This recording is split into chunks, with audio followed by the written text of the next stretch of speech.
Señores estudiantes, qué gusto poder saludarles en una sesión que corresponde a los cursos de preparación para examen técnico profesional de Universidad Rural de Guatemala. Me llena de mucha satisfacción, un enorme privilegio el haber llegado a esta semana, que es la semana número 16. Agradezco inmensamente a Dios y pido por cada uno de ustedes, porque nos permite, con éxito, poder culminar este proceso de formación académica. Agradecimiento enorme a Universidad Rural de Guatemala por haberme considerado para este proceso de formación académica.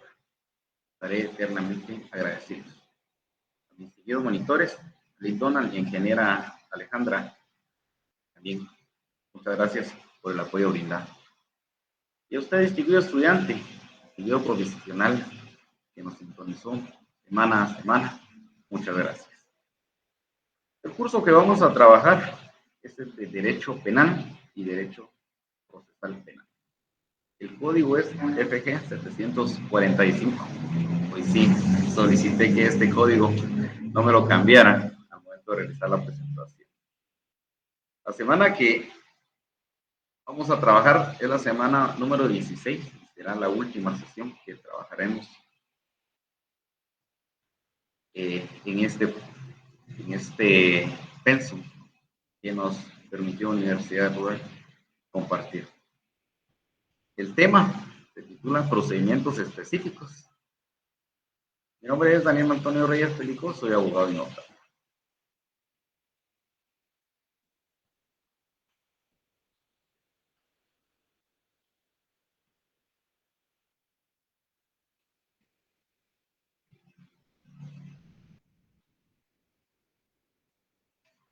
El objetivo para el día de hoy: al finalizar la clase, el estudiante será capaz de explicar los procedimientos penales específicos, sus etapas e incidencias y el acceso inmediato a la justicia. Eso pretendemos. Ya nos llega el primer correo de Linda Carol Palleras. Muchas gracias, Linda Carol Palleras, por todos sus buenos deseos y sus bendiciones, realmente para cada uno de ustedes y los estudiantes. Bien. Vemos entonces que los procedimientos siendo común, ya lo abordamos en semanas anteriores, y nos corresponde entonces trabajar los procedimientos específicos, que son los que tenemos en la pantalla en estos momentos, que inicia con el procedimiento abreviado, a partir del artículo 464, el procedimiento simplificado, procedimiento para delitos menos graves, procedimiento especial de averiguación, el juicio por delito de acción privada, juicio para la aplicación exclusiva de medidas de seguridad y corrección, juicio por faltas, que es el que todo abogado, al momento de empezar a litigar, entra en contacto casi en los primeros días, una vez que el acceso a la justicia se realiza pronta y cumplida a través de los jueces de paz, a través de este juicio especial, juicio de faltas. Y un nuevo procedimiento, que es el procedimiento especial de aceptación de cargos, cual está contenido en el decreto número 10-2019, pero que hasta hace un par de meses empezó a cobrar vigencia.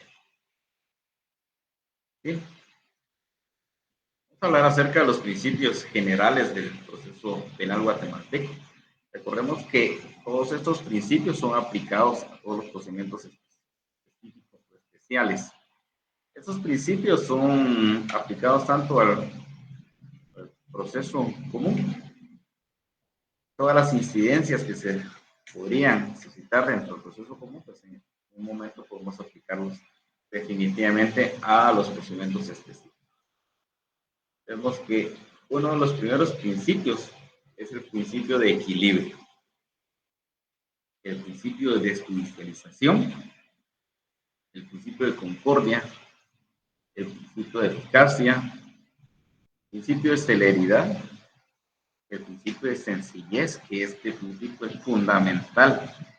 Vamos a dar cuenta que en varios artículos de nuestro Código Procesal Penal se contempla la sencillez en el procedimiento como una forma accesible, fácil de entendimiento para el sindicado, para que pueda ejercitar su derecho de defensa, entender la importancia de cada uno de los actos procesales.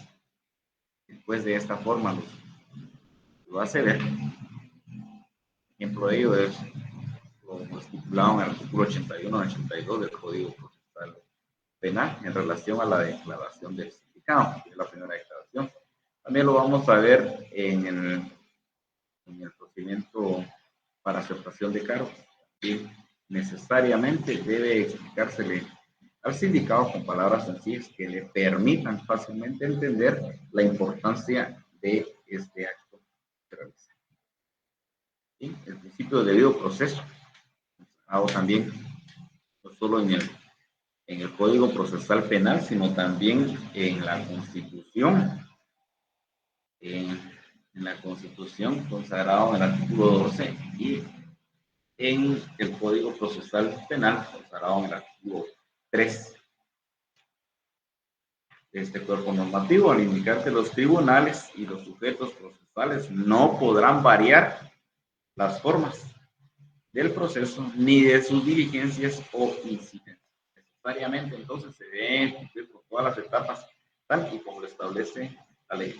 Y el artículo 12 de la Constitución, que indica lo siguiente: la defensa de las personas y de sus derechos son inviolables. Nadie podrá ser condenado ni privado de sus derechos sin haber sido citado, oído y vencido en proceso legal, o sea, con todas las incidencias legales, ante juez o tribunal competente y preestablecido. El principio de defensa, muy importante, porque recordemos que la defensa la empieza a ejercitar el propio sindicado en el momento de que es aprendido o al momento de comparecer ante el juez. La defensa material la realiza el propio sindicado.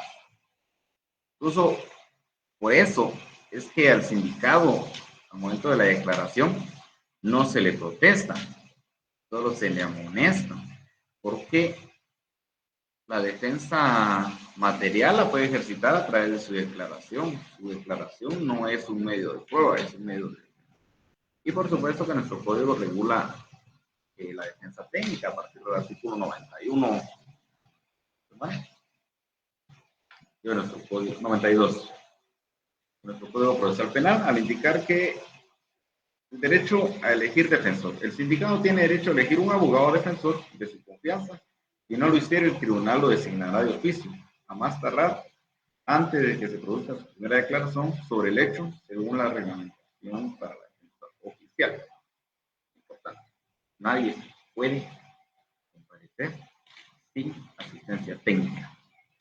Necesariamente se le debe brindar la asistencia técnica, y si no tiene la posibilidad de pagar una defensa privada, pues una defensa que el mismo Estado deberá proporcionar. El principio de inocencia, consagrado en la Constitución y en el Código Procesal Penal, coincidentemente en el artículo 14 de los dos cuerpos normativos que indicamos en la Constitución, al indicarnos lo siguiente: presunción de inocencia y publicidad del proceso. Toda persona es inocente mientras no se le haya declarado responsable judicialmente en sentencia debidamente ejecutoriada. Y el Código Procesal Penal al respecto indica lo siguiente: tratamiento como inocente. El procesado debe ser tratado como inocente durante el procedimiento hasta tanto una sentencia firme lo declare responsable y le imponga una pena o una medida de seguridad. Entonces, la presunción de inocencia es fundamental. Por eso que en el debate, en las sesiones anteriores, veíamos que la ley contempla que puede existir, lo indica en el artículo 384, una reapertura del debate.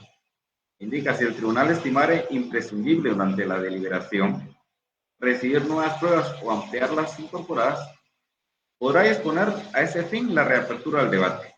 Entonces, esa reapertura del debate que, según el doctor Orosubuyu, indica que se debería considerar como un auto para mejor condenar, porque si al tribunal le queda duda acerca de la culpabilidad del procesado, entonces debe necesariamente dictar sentencia absolutoria, porque la presunción de inocencia nunca se ha perdido.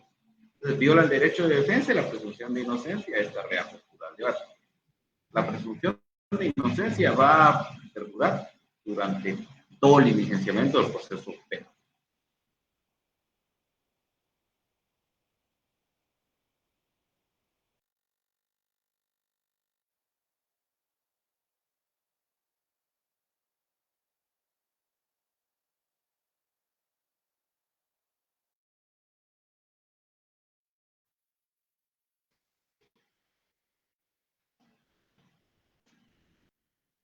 Bien.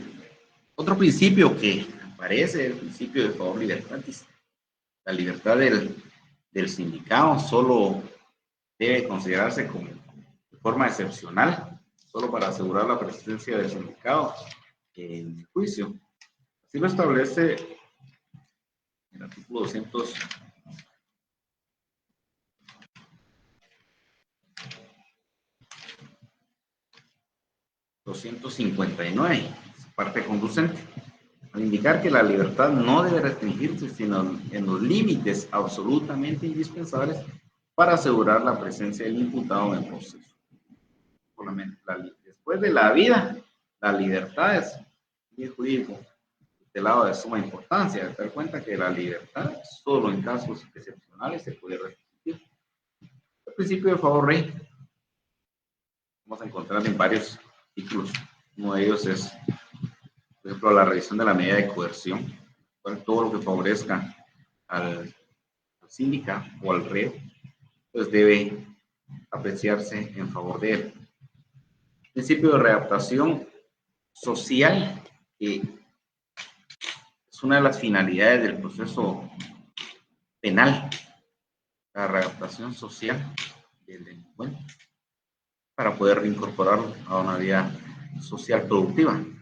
Y el principio de reparación civil como legítima consecuencia también de la pena.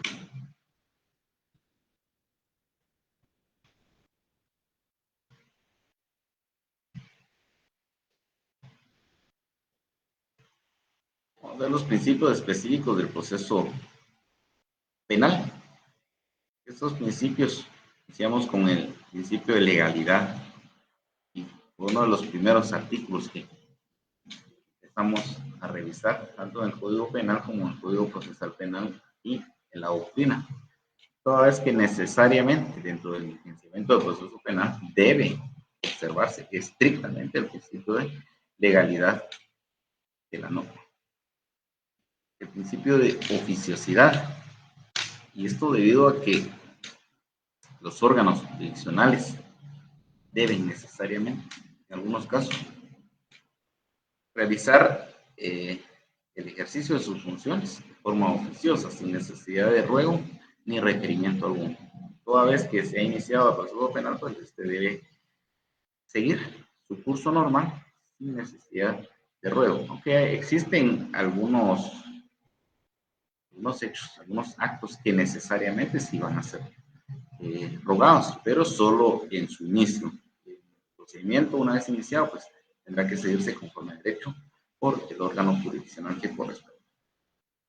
El principio de contradicción necesariamente presente, porque existe la posibilidad de encontrar una verdad que al principio parecía difícil, toda vez que existen dos verdades en todo proceso penal, la que tiene el sindicado y la que tiene el Ministerio Público como ente acusador encargado de la persecución penal.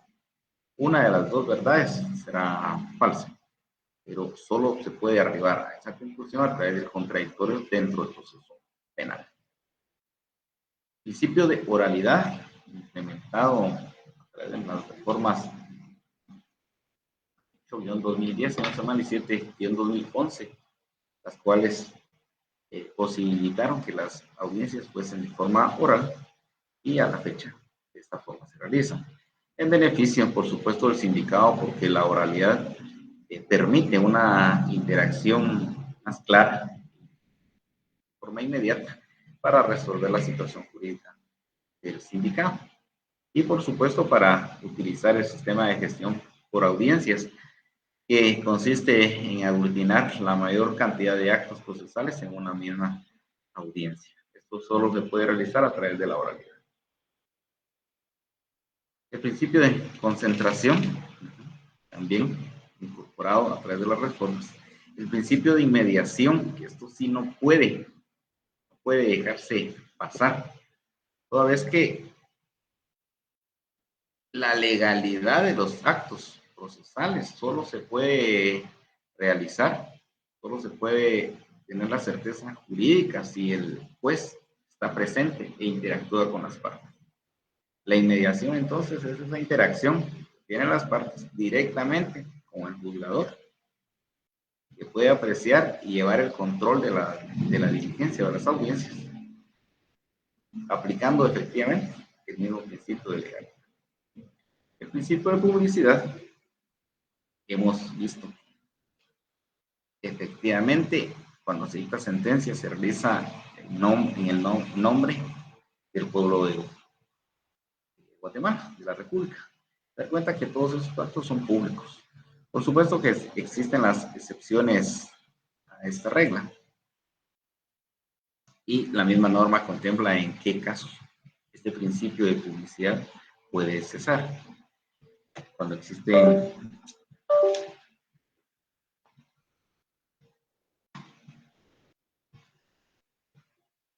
¿seguimos bien? Muy bien.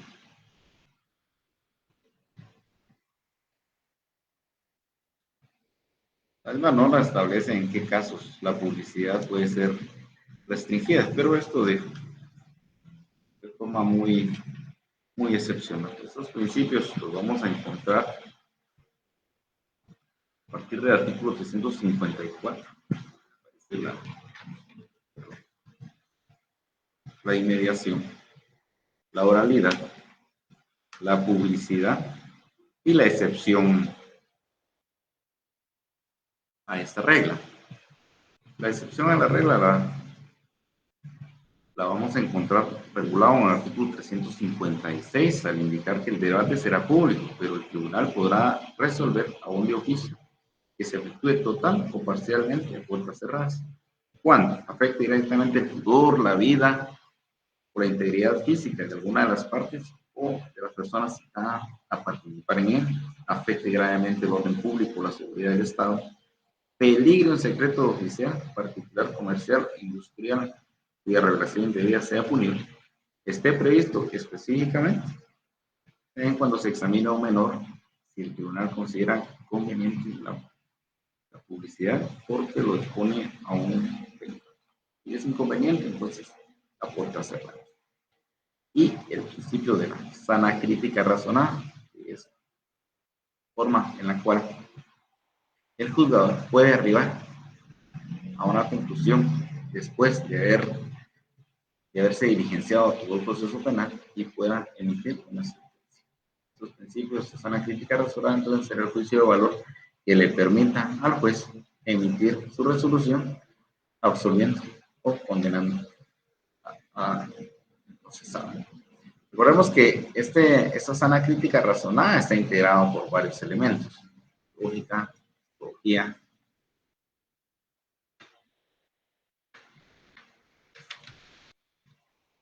y la experiencia. Y por supuesto que la lógica maneja 4 principios lógicos supremos: principio de identidad, principio de no contradicción, el tercero excluido y razón o causa suficiente, los cuales integrados le permitirá al honorable juzgador emitir sentencia.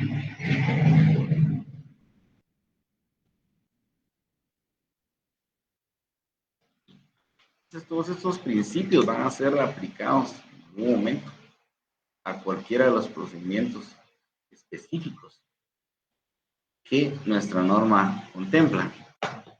Vamos a iniciar con el procedimiento abreviado.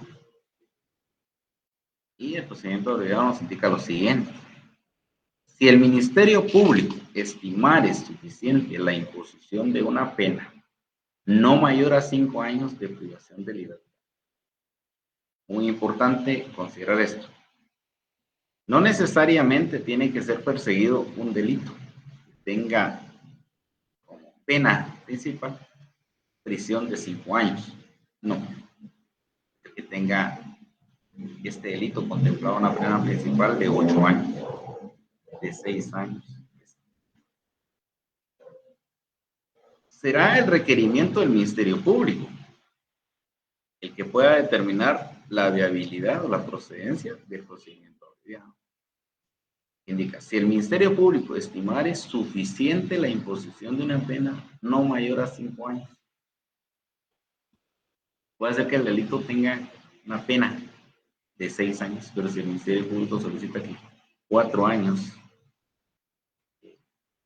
justifican pena, no necesariamente los 6, pues de esta forma lo requerirá. Entonces, que no sea mayor a 5 años de prisión, que estime suficiente la imposición de una pena no mayor a 5 años de privación de libertad, o de una pena no privativa de libertad, ya la pena de multa, o aún en forma conjunta, podrá solicitar que se proceda según este título, concretando su requerimiento ante el juez de primera instancia en el procedimiento intermedio. Como acto conclusivo puede presentar el requerimiento de poder someter al proceso penal a una persona, pero a través del procedimiento abreviado. Por supuesto que se deben de llenar ciertos requisitos que vamos a ver en un momento. Para ello, el Ministerio Público deberá contar con el acuerdo del imputado y su defensor. Muy importante esto. El imputado debe acordar que efectivamente se extiende, que se extenderá a la admisión del hecho descrito en la acusación y su participación en él, y a la aceptación de la vía propuesta. La existencia de varios imputados en un mismo procedimiento no inhibirá la aplicación de esta regla a alguno de ellos.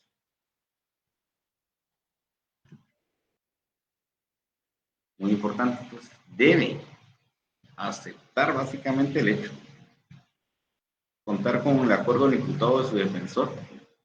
Le digo que es muy importante porque cuando veamos lo último, el procedimiento para aceptación de cargos, vamos a dar cuenta que existe una gran diferencia entre este párrafo, el segundo párrafo, establece que debe contarse con el acuerdo del imputado y su defensor, pero en el procedimiento para la aceptación de cargos, incluso el imputado puede aceptar los cargos, los hechos, ¿cuáles se les indica? Aun cuando el defensor no lo haya asesorado de forma distinta, indique que no acepte los cargos. Se puede realizar una separación para viabilizar la aplicación de la aceptación de cargos. Incluso cuando existe divergencia entre las opiniones del imputado y de su defensor. Pero acá no. Acá nos indica que debe contarse necesariamente con el acuerdo del imputado y defensor, que se extenderá a la admisión del hecho descrito en la acusación y su participación. Será quien emita sentencia, dicte sentencia en este caso. Y por supuesto que también se puede realizar al momento de dictar sentencia una sentencia absolutoria, no necesariamente una sentencia condenatoria. Y es por eso que también el artículo 405 del Código Procesal Penal, pues tiene contemplado la posibilidad de poder plantear un recurso de apelación. ¿Por qué? Puede ser que se emita una sentencia absolutoria o condenatoria. Así lo establece el artículo 405, donde indica también son apelables con efecto suspensivo los autos definitivos emitidos por jueces de ejecución y los dictados por los jueces de son apelables las sentencias que emitan los jueces de primera instancia, 405, que resuelvan el procedimiento abreviado.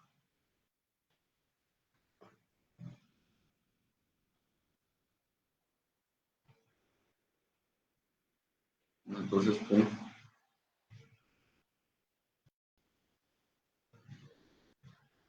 las etapas del procedimiento abreviado. Entonces, inicia a través de los actos introductorios que ya hemos visto en sesiones anteriores. Denuncia, artículo 297, perdón. Denuncia, querella, artículo 302, prevención policial o conocimiento de oficio. Se realiza la primera declaración según las reglas que establece el artículo 81 y 82 Código Procesal Penal, en las cuales se va a definir si existe la posibilidad de ligar a proceso penal a una persona, pues se continuará con el trámite. Contrario, se tendrá que dictar una falta de mérito. Se dicta autoprocesamiento, pues se tendrá que establecer la necesidad de una medida de coerción. Contrario a ello, entonces se tendría que beneficiar con una medida sustitutiva. La etapa de investigación que contempla el código, en el numeral 7, el artículo 82, 6 o 7, queda la duda. 6.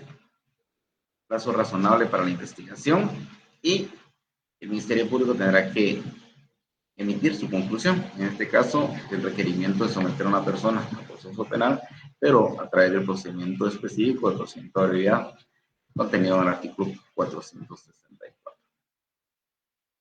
Como acto conclusivo. En la fase intermedia, entonces, se tendrá que verificar la pertinencia del requerimiento para poder acceder a ello. Puede ser que el honorable juez considere que no es oportuno someter a una persona a proceso penal, pero en el procedimiento abreviado, y ordene al Ministerio Público a acusar a través del procedimiento común. Y así se tendría que realizar. En este caso, los requisitos para poder considerarse el requerimiento para procedimiento abreviado serán requisitos, sea menor que el Ministerio Público considere suficiente la imposición de una pena privativa de prisión o no privativa de prisión. Si es privativa de prisión, pues que no supere los 5 años de prisión. Necesariamente debe existir el consentimiento del sindicado, su defensor, que se extiende a la aceptación de los hechos contenidos en la acusación y la aceptación de haber participado en él y, por supuesto, de acceder a la vía propuesta del procedimiento abreviado. El único beneficiado en este caso es el sindicado, porque le permite darle celeridad a la situación jurídica para que se resuelva lo antes posible y se dicte sentencia. Si el juez acepta la vía, entonces se declara competente para conocer y debe el juez de primera instancia realizar o presenciar el debate, dirigirlo y presenciarlo y emitir sentencia. Realiza el debate, escucha el sindicado, existe el diligenciamiento de pruebas y se dicta sentencia. Acá aparece una fase de impugnaciones. Recordemos que las impugnaciones, como indicábamos en sesiones anteriores, es una etapa transversal. Se puede impugnar, contrariar las resoluciones del juez desde el primer momento en que se instruye un proceso penal en contra de una persona. La etapa de ejecución, entonces, si es, de impugnaciones, si es impugnación de la sentencia dictada por el juez de primera instancia que conoce en este procedimiento, pues necesariamente será a través del recurso de apelación, nada más. Contenido en el artículo 405 del Código Procesal Penal. Y la etapa de ejecución, una vez ha causado estado sentencia y no se ha impugnado en el caso, o habiéndose impugnado, se dictó sentencia nuevamente en el mismo, pues podría en algún momento impugnarse a través de el recurso extraordinario, que sería la casación. Contrario censo, pues se entraría a ejecutar específicamente la pena. Dependiendo de qué tipo de pena sea, es la que puede hacer que el mismo juez sea el encargado de verificar la ejecución de la misma, o puede hacer que le corresponda a un juzgado especial de ejecución el verificar el cumplimiento de la misma.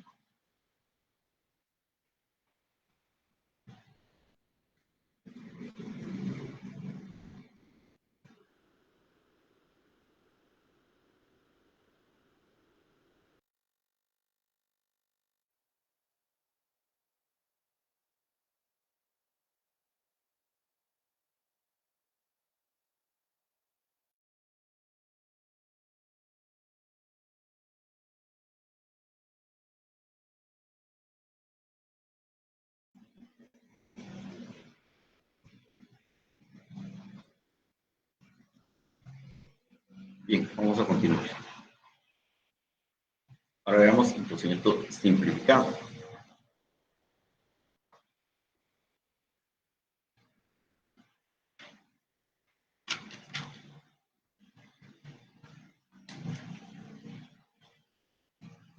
Nos indica, cuando el fiscal así lo solicite, se llevará a cabo un procedimiento especial aplicable a los casos iniciados por flagrancia o por citación u orden de aprehensión.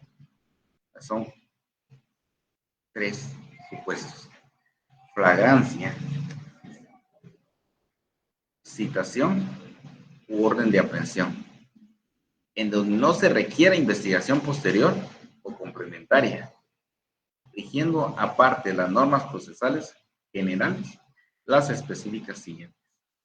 ¿Cómo se realiza? Diligencias previas a la audiencia. Requerimiento oral del fiscal de la aplicación del procedimiento simplificado. Acá cobra relevancia el principio de la oralidad porque simplifica bastante este tipo de requerimientos.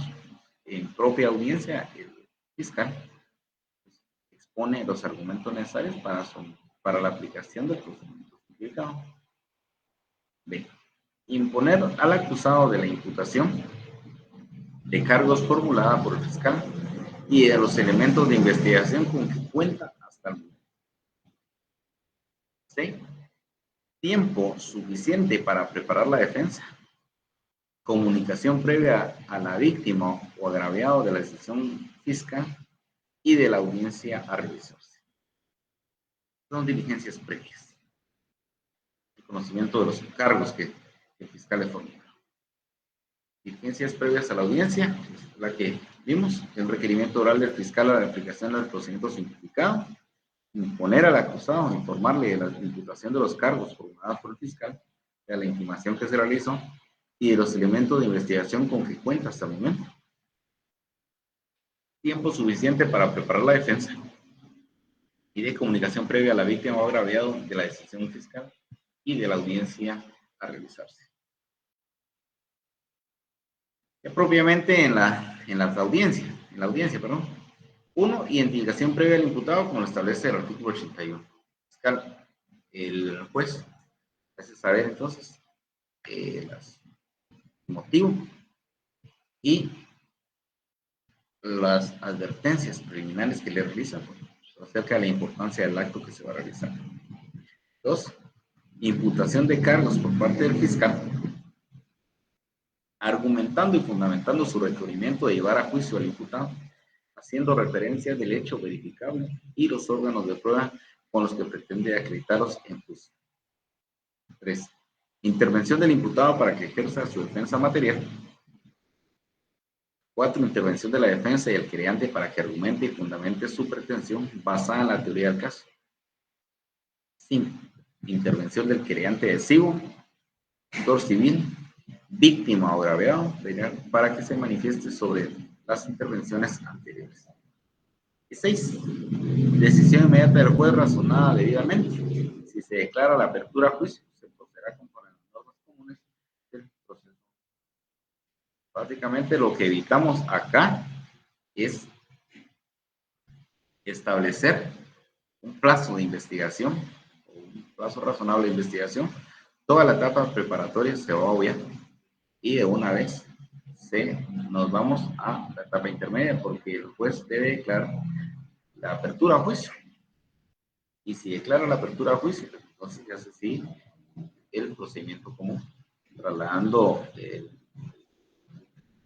conocimiento a un tribunal de sentencia para que dé sentencia en un proceso. Básicamente es lo que se trata de obviar, es la etapa preparatoria. Ahora, otro procedimiento. Procedimiento para delitos menos graves. El procedimiento para delitos menos graves constituye un procedimiento especial que se aplica para el juzgamiento de delitos sancionados en el Código Penal con pena máxima de 5 años de prisión.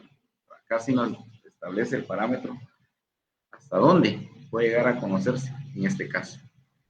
Para este procedimiento son competentes los jueces de paz y se rige, aparte de las normas procesales generales, las especiales siguientes. El juez de paz tiene competencia ampliada para poder conocer de este tipo de procedimientos, pues si lo realiza en la actualidad en cabeceras departamentales y pues, en Ciudad Capital, pues los jueces tienen la competencia para conocer de este tipo de delitos. Departamentos únicamente en cabeceras departamentales. Inicio del proceso. El proceso de inicio con la presentación de la acusación fiscal o querella de la víctima o agraviado. Muy importante. Recuerdan que cuando vimos los actos introductorios, hablamos acerca de que la querella era exclusiva para accionar o realizar, ejercitar la acción penal, perdón, como lo establece el artículo 24 del Código Procesal Penal, el cual indica que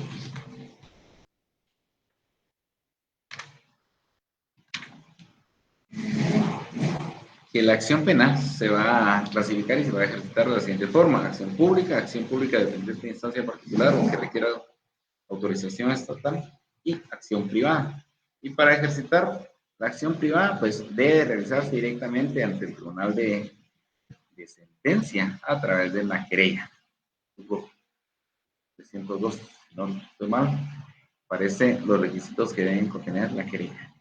Pero en este procedimiento vemos que también indica que se puede iniciar el proceso con la presentación de acusación fiscal o querella de la víctima o agraviado.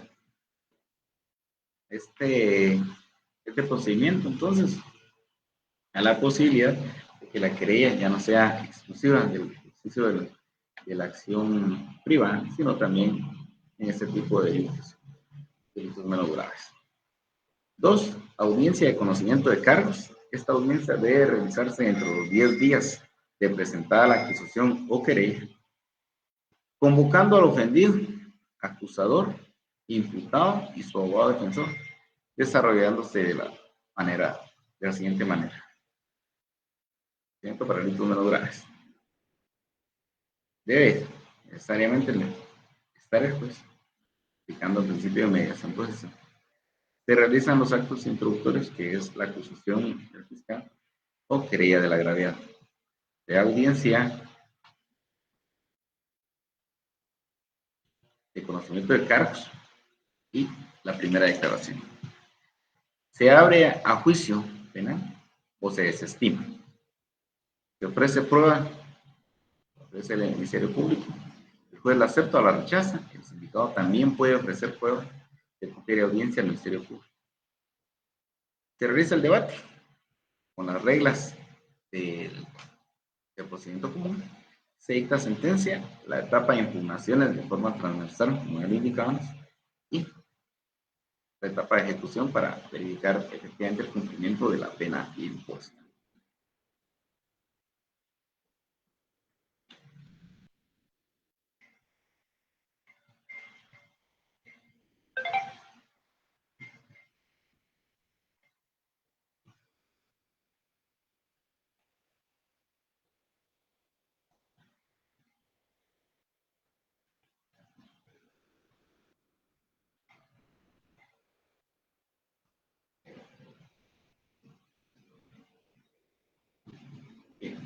nos consultan acerca de las primeras diapositivas en relación a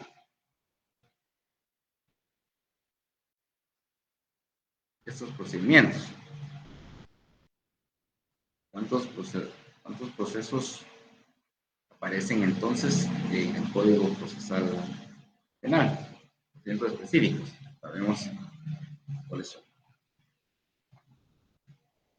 Digamos, dentro de los procedimientos específicos están los siguientes: procedimiento abreviado, procedimiento simplificado, procedimiento para delitos menos graves, procedimiento especial de averiguación, 4, procedimiento por juicio de acción privada, 5, procedimiento para la aplicación inclusive de medidas de seguridad y corrección, 6, juicio por faltas, 7.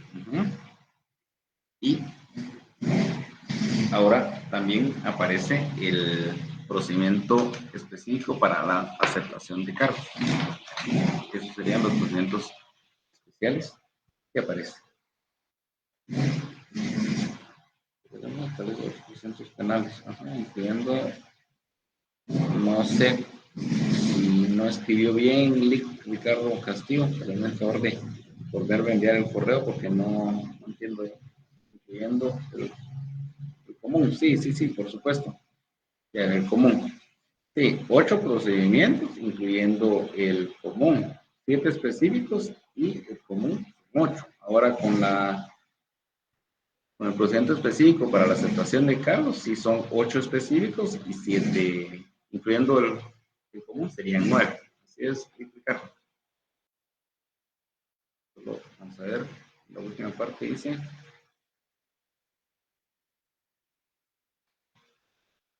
sí, por supuesto, así es, Lick. ¿Cuántos procedimientos específicos son? Sí, son 8 específicos ahora, incluyendo el común, serían 9. Eso.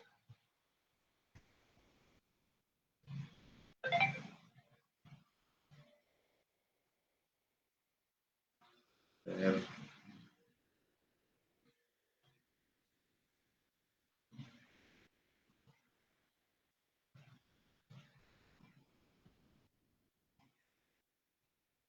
Lick Mario Javier, sí, mire, el procedimiento abreviado, usted va a iniciar con un procedimiento común. Va a cambiar de vía. Ya no se va a diligenciar en un procedimiento común en el diligenciamiento del debate. Al final de cuentas, sí existe también un debate, solo que a través de un procedimiento abreviado. Eso no va a conocer un tribunal de sentencia, sino va a conocer el juez de primera instancia. ¿En qué momento se va a realizar el requerimiento? A la hora de presentar el acto conclusivo por parte del Ministerio Público. Y al momento de que el juez, en el procedimiento abreviado, el mismo juez que podría entrar a conocer, pues decida acoger el requerimiento del fiscal. En ese momento, entonces, ya no se continúa con el procedimiento común, sino un procedimiento abreviado.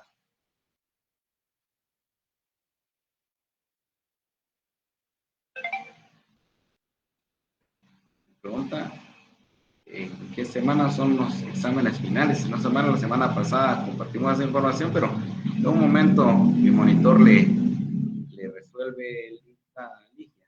Creo que en este momento ya tendrán el calendario de forma específica. Así que no sé si está Lick Donald o Inge Alejandra, me hacen favor de contestar este correo a licenciada Ligia María Orozco García.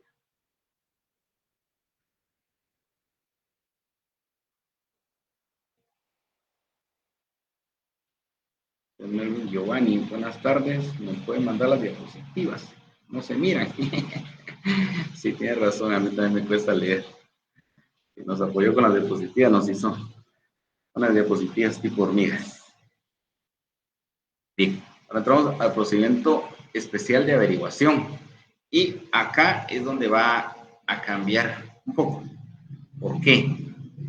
Si nos damos cuenta, en estos procedimientos, y en el proceso común, y en los procedimientos que hemos visto, procedimientos específicos, vamos a requerir, el Ministerio Público va a requerir una sentencia sentencia condenatoria. Y la defensa va a solicitar una sentencia absolutoria. Está verificando acá es la posibilidad de encontrar y de cumplir todos los fines del proceso penal que nos indica el artículo 5. La averiguación de un hecho señalado como delito y las circunstancias en las que pudo ser cometido, la posible participación del sindicado, el pronunciamiento de la sentencia y la ejecución de la misma, en el procedimiento común y en los procedimientos específicos. Pero en el procedimiento especial de averiguación no. Nos indica el artículo 467, procedencia. Si se hubiera interpuesto el recurso de exhibición personal,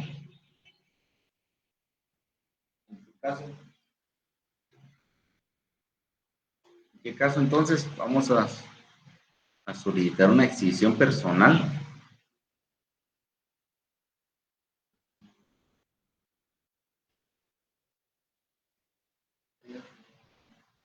Tenemos a la mano la ley de amparo, pero más o menos como el artículo 82 de la ley de amparo, pues ahí nos establece los motivos por los cuales se puede interponer una exhibición personal, el habeas corpus, que se exhiba el cuerpo, que nos indique la autoridad, porque recordemos que la exhibición personal únicamente se puede solicitar en contra del Estado, de la autoridad estatal, que nos exhiba el cuerpo, habeas corpus, nos diga dónde está la persona que en estos momentos se encuentra desaparecida o está sufriendo exámenes. Eso como el artículo 82.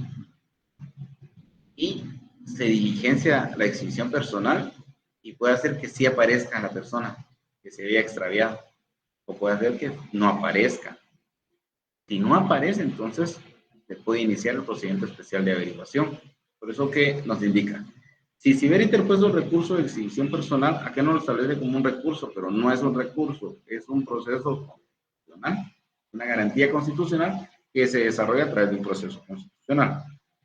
Sin hallarse a la persona a cuyo favor se solicitó y existieran motivos de sospecha suficientes para afirmar que ella ha sido detenida o mantenida ilegalmente en detención por un funcionario público, por miembros de las fuerzas de seguridad del Estado o por agentes regulares o irregulares, sin que se dé razón de su paradero, la Corte Suprema de Justicia, la Corte Suprema de Justicia, solicitud de cualquier persona, podrá y establece todo el procedimiento que se debe realizar. ¿Qué podrá realizar? Dice, intimar al Ministerio Público para que en el plazo máximo de 5 días informe al tribunal sobre el progreso y resultado de la investigación, sobre las medidas practicadas y requeridas y sobre las que aún estén pendientes de realizar.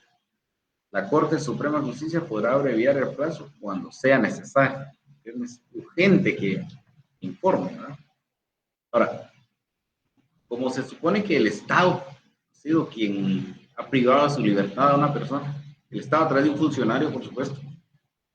Entonces, la Corte Suprema de Justicia puede solicitar la ayuda, la intervención de otra persona para que ayude efectivamente de forma más rápida e independiente. El Ministerio Público también, aunque es autónomo, es parte del Estado. Y puede encargar entonces la averiguación de un procedimiento preparatorio, básicamente, en este orden excluyente. Primero, el Procurador de los Derechos Humanos, y este a su vez delega. O puede ser que a una entidad o asociación jurídicamente establecida en el país, o al cónyuge o al pariente de la víctima.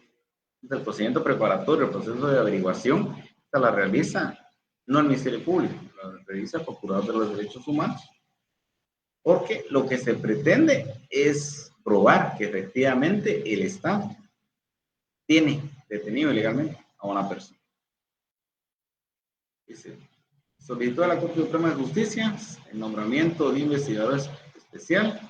La investigación puede concluir en un sobreseimiento, una clausura provisional o en una acusación.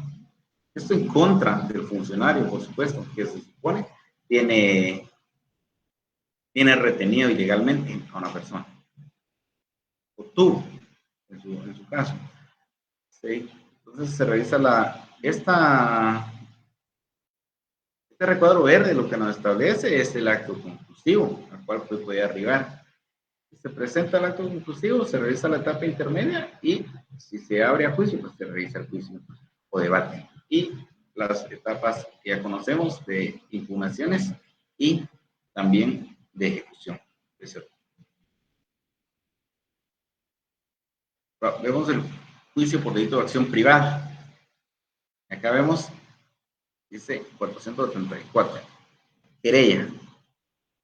Quien pretenda perseguir por un delito de acción privada, siempre que no produzca impacto social, formulará acusación por sí o por mandatario especial directamente ante el tribunal de sentencia competente para el juicio, indicando el nombre y domicilio o residencia del querellado y cumpliendo con las formalidades requeridas. Directamente ante el tribunal de sentencia. Este sería el esquema. Juicio por delitos de acción privada. Puede iniciar a través de la querella. Se debe iniciar a través de la querella. Se realiza la calificación de la querella.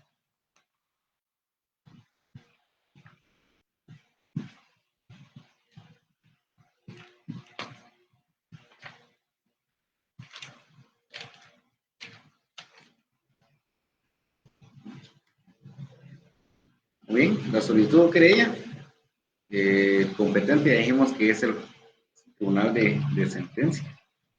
En cuanto a la calificación, indica, la querella será desestimada por auto fundado cuando sea manifiesto que el hecho no constituye delito. Cuando no se pueda proceder o faltar alguno de los requisitos previstos. ¿En dónde vamos a encontrar estos requisitos previstos? Bueno, nosotros vamos a encontrar en el artículo 302,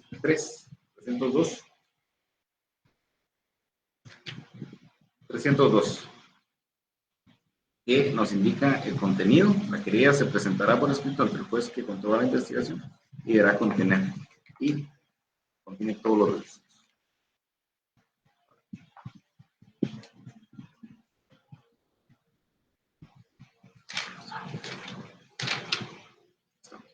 En este caso, continúa el artículo 475, se devolverá al querellante el escrito y las copias acompañadas, incluyendo la resolución judicial. El querellante podrá repetir la querella, corrigiendo sus defectos si fuere posible con mención de la desestimación anterior. La omisión de este dato se le castigará con multa de 10 a 5. Convocatoria a audiencia. Artículo 477. Entonces, lo primero que se debe realizar es una conciliación. Previo a acudir a la audiencia de conciliación, las partes podrán someter su conflicto al conocimiento del centro de conciliación o mediación para que una vez obtenido el mismo se deje constancia de lo que las partes convengan en acta simple, que se presentará ante el tribunal para su homologación. Incluso antes de iniciar entonces a conocer el juicio, puede someterse este conflicto a mediación porque es de interés privado, no tiene impacto social, lo cual puede ser sometido a conciliación. Si se concilia, se levantará acta. Si no se concilia, pues se citará juicio. Una vez citado juicio, indica el artículo 480. Finalizada la audiencia de conciliación sin resultados positivos, el tribunal citará juicio en la forma correspondiente. El término final para la incorporación forzosa espontánea de terceros civilmente demandado coincide con el vencimiento del plazo a citación a juicio. 6. Ofrecimiento de prueba. Este ofrecimiento de prueba pues, también se realiza directamente ante el tribunal y le corresponde a las partes el realizar el mismo. Y por último, tenemos la etapa de juicio. Y la etapa de juicio pues, se aplicará las reglas del procedimiento común, se dictará una sentencia absolutoria o condenatoria, según las pruebas aportadas por las partes. la etapa de impugnaciones y la etapa de ejecución. Bien. Nos corresponde entonces entrar ahora al juicio para la aplicación exclusiva de medidas de seguridad y corrección, artículo 484. Y ese artículo nos da la procedencia. Cuando el Ministerio Público, después del procedimiento preparatorio, estime que solo corresponde aplicar una medida de seguridad y corrección, requerirá la apertura del juicio en la forma y las condiciones previstas para la acusación en el juicio común, indicando también los antecedentes y circunstancias que motivan el pedido. Es decir, aquí no vamos a encontrar a esperar una pena, sino exclusivamente una medida de seguridad y corrección. ¿Por qué? Por las particularidades especiales que pueda tener el sindicado, que no necesariamente necesita una pena, sino necesita una medida de seguridad. Por ejemplo, si el Ministerio Público en la etapa preparatoria se da cuenta de que el sindicado no padece 100% de todas sus facultades mentales, esta persona no necesita una pena. La sociedad no va a estar segura imponiéndole una pena, en un centro de reclusión, sino la sociedad estará más segura si esta persona se le brinda la ayuda necesaria a través de especialistas en un centro especializado para este tipo. Entonces, es una medida de seguridad y corrección la que se espera que se imponga al final el proceso penal. El proceso penal se va a diligenciar con todas las reglas del proceso común, pero que al final no se impone la pena. Una medida de seguridad será la correcta en esta aplicación. Artículo 485, remisión y reglas especiales. El procedimiento se regirá por las reglas comunes, salvo las establecidas a continuación. Cuando el imputado sea incapaz, será representado por su tutor o por quien designe el tribunal, con quien se llevará a cabo todas las diligencias del procedimiento, salvo lo de carácter personal. En el caso previsto en el inciso anterior, no regirá lo dispuesto para la declaración del imputado si fuera imposible su cumplimiento. El juez de primera instancia en la etapa del procedimiento intermedio podrá también rechazar el requerimiento por entender que corresponde la aplicación de una pena y ordenar la acusación. El juicio aquí previsto se tramitará independientemente de cualquier otro juicio. El debate se realizará a puertas cerradas sin la presencia del imputado cuando fuera imposible a causa de su estado o inconveniente por razones de orden, seguridad o salud. Caso en el cual será representado por el tutor, el imputado podrá ser traído al debate cuando su presencia fuere indispensable. Realiza un acto introductorio, tal como se inicia el proceso común, audiencia primera declaración, se realiza el acto conclusivo y se realiza el acto conclusivo el requerimiento de variar el proceso común a un proceso especial para aplicación de medidas de seguridad y protección. La audiencia intermedia se tendrá que diligenciar y el juez verificar la pertinencia del requerimiento del fiscal. Si el juez acepta, entonces remite el expediente al juez de sentencia. El debate se realiza con las reglas que anteriormente indicamos, la etapa de impugnación y la ejecución de la misma. Llegamos al juicio por faltas. Artículo 488. Para juzgar las faltas, los delitos contra la seguridad de tránsito y todos aquellos cuya sanción sea de multa, el juez de paz oirá al ofendido o a la autoridad que hace la denuncia e inmediatamente al imputado. Si éste se reconoce culpable y no se estima necesarias diligencias ulteriores, el juez en el mismo acto pronunciará la sentencia correspondiente aplicando la pena, si es el caso, y ordenará el comiso o la restitución de la cosa secuestrada si fuere procedente. Entonces, si acepta su responsabilidad. Si no acepta su responsabilidad, entonces vamos a la etapa de juicio, propiamente. Se recibe la denuncia, se fija audiencia para escuchar a la agraviado.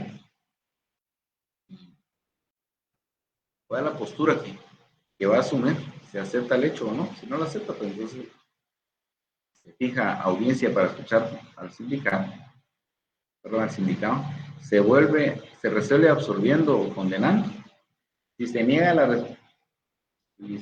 responsabilidad, se convoca juicio oral y público. Se celebra audiencia de juicio oral y público y se resuelve, absolviendo o condenando. Se puede prorrogar la audiencia, por supuesto, se puede prorrogar, y en algunos casos se puede aplazar según las diligencias que se soliciten como medio de prueba. Entonces, si se solicita un reconocimiento judicial, pues tendrá que aplazar y reprogramar nuevamente para una fecha en la que se celebre esta práctica de prueba. No como nuevas pruebas, sino dentro del mismo juicio. Se puede ir prorrogando. Se apela el fallo. La apelación puede ser, en este caso, oral, si lo establece el Código Procesal Penal. Indica que la apelación se impondrá verbalmente o por escrito con expresión de agravios dentro del término de 2 días de notificada la sentencia. Incluso se puede presentar la apelación al momento de que se dicte la sentencia y lesiona los intereses de las partes. Ahí oralmente se indica que se interpone recurso de apelación y el juez así debe aceptarlo. Se apela al fallo, se remite al juez de primera instancia penal, quien hace la segunda instancia. Y una vez confirmado el fallo, dictado el fallo por el juez de segunda instancia, pues ya se ejecuta la pena.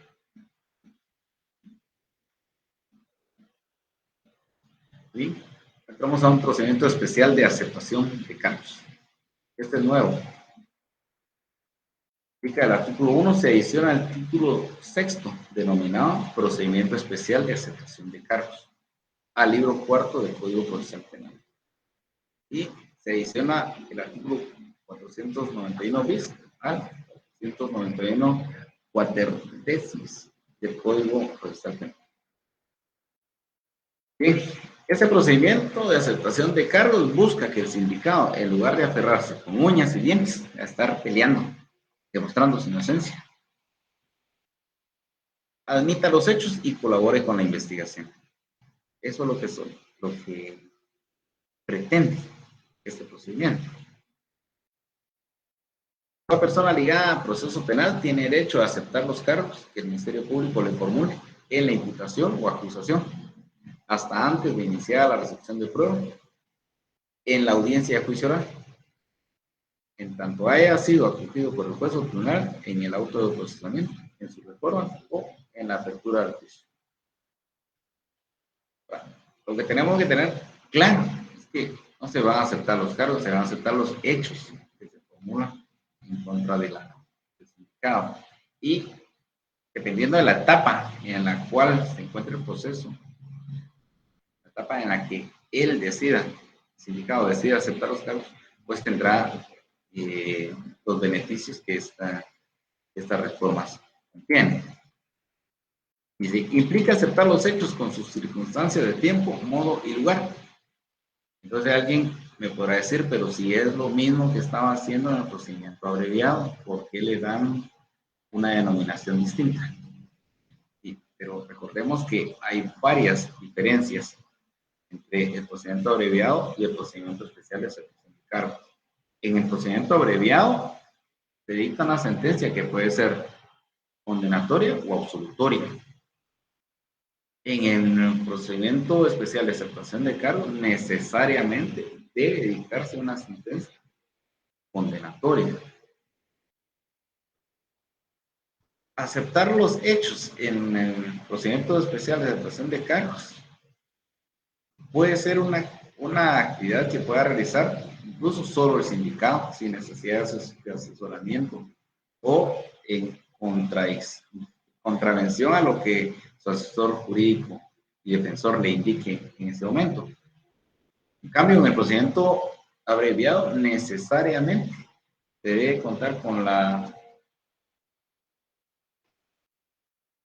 como indica la ley, se debe contar con el acuerdo del imputado y su defensor.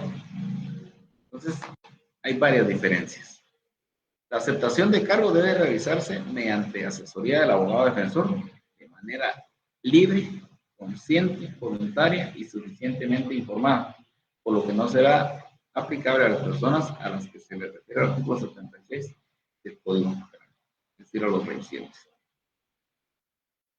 Si el procesado acepta los cargos en la audiencia de primera declaración, el juez dará un receso por el tiempo prudente máximo de 1 hora para que el defensor explique y asesore al imputado sobre los efectos de la aceptación de cargos.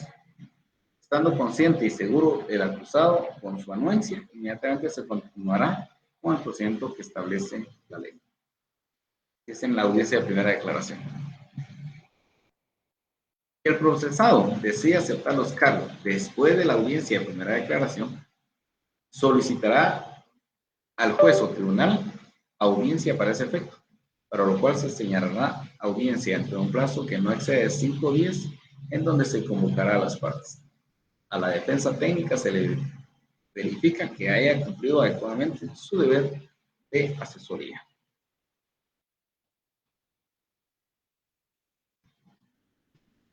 ¿Seguimos? Sí, seguimos bien. Sí. Y entonces puede ser que después de la audiencia de primera declaración, el sindicado le cuestione a su defensor sobre, o el asesor o su defensor le haga esa función de asesorarlo bien e indicarle que sí, el aceptar los cargos, pues le puede traer un beneficio y él decida así, de esta forma, someterse. Esto será a través del memorial presentado ante el tribunal, o pues solicitando la vía del procedimiento especial para la aceptación de cargos. El juez o tribunal debe verificar si el sindicado comprendió en qué consiste el procedimiento de aceptación de cargos y, nuevamente, el principio de sencillez aparece, cual después de que el abogado defensor asesore, si es en audiencia de primera declaración, o posteriormente asesore al sindicado, el juez también verifica este extremo. Y nuevamente, con palabras sencillas, le explica las consecuencias que pueda tener en la aceptación de este cargo. También verifica si entendió el sindicado en qué consisten los cargos aceptados. C, el derecho de retractarse de la aceptación de cargos y las consecuencias de su ejercicio. Porque puede también posteriormente retractarse. Entonces se retomará en una vía común, solo que las consecuencias que ya no va a tener los beneficios si posteriormente vuelve a aceptar sus cargos. D, el deber de la reparación digna, que necesariamente debe realizarse la misma. El deber de devolución o entrega del producto o los frutos de los delitos aceptados, las consecuencias de incumplimiento de los deberes establecidos en las literales D y E. El juez o tribunal deberá dictar la sentencia declarando la culpabilidad y responsabilidad del procesado. Eso decía que aquí debe dictarse sentencia, declarando culpabilidad y responsabilidad del procesado. No puede entonces haber sentencia absolutoria, señalando la pena a imponer de conformidad con la ley y aplicando los beneficios obtenidos. Los beneficios dependiendo de la etapa en la que se encuentra el proceso, cuando éste desea aceptar los cargos. Si la evidencia del Ministerio Público no fuera suficiente a criterio del órgano jurisdiccional, podrá modificar la calificación jurídica. Seguido se dictará la sentencia entre los 3 días siguientes. Si fuera necesario, bajo la dirección del juez o tribunal, se celebrará la conciliación entre el procesado y la víctima o agraviado con el propósito de determinar el monto y la clase de reparación digna. Ya vimos en sesiones anteriores qué implica la reparación digna y cuáles son las formas en las que se puede realizar también. Si no hubiere conciliación, se llevará a cabo audiencia de reparación conforme lo prevé el artículo 124 del Código Procesal Penal, integrando a la sentencia el acuerdo y resolución adoptada en audiencia de reparación. La solicitud de audiencia de reparación de aceptación de cargos suspende los plazos y términos del proceso común para quien se acoja al procedimiento de aceptación de cargos hasta que se adopte la decisión definitiva. La rebaja de penas por la aceptación de cargos no se aplicará a los delitos de genocidio, desaparición forzada, ejecución extrajudicial, tortura, delitos contra los deberes de la humanidad, homicidio, parricidio, asesinato, violación, agresión sexual, ingresos a espectáculos y distribución de material pornográfico a personas menores de edad, promoción, facilitación o favorecimiento de prostitución, promoción, facilitación o favorecimiento de prostitución agravada, actividades sexuales remuneradas con personas menores de edad, producción de pornografía de personas menores de edad, plagio o secuestro, trata de personas, robo agravado, extorsión, terrorismo, homicidio, delitos contemplados en la ley de narcoactividad, delitos contenidos en el capítulo 3 del título 1 del libro segundo sobre aborto, Código Penal, los delitos que afectan la indemnidad, integridad de la niñez y adolescencia, los delitos contenidos en el título sexto de los delitos contra la seguridad del Estado, título séptimo de los delitos contra el orden institucional, Código Penal. Las diligencias que registren el rechazo o la retractación de cargos serán archivadas y no harán parte del expediente que contenga el procedimiento común. El juez que rechace la aceptación de cargos o trámite de retractación no podrá conocer del caso en el procedimiento común. Entonces, acá, básicamente, solo con el hecho de solicitar el procedimiento especial de aceptación de cargos, cuando no corresponde, si no correspondía, podrá incurrir al juez.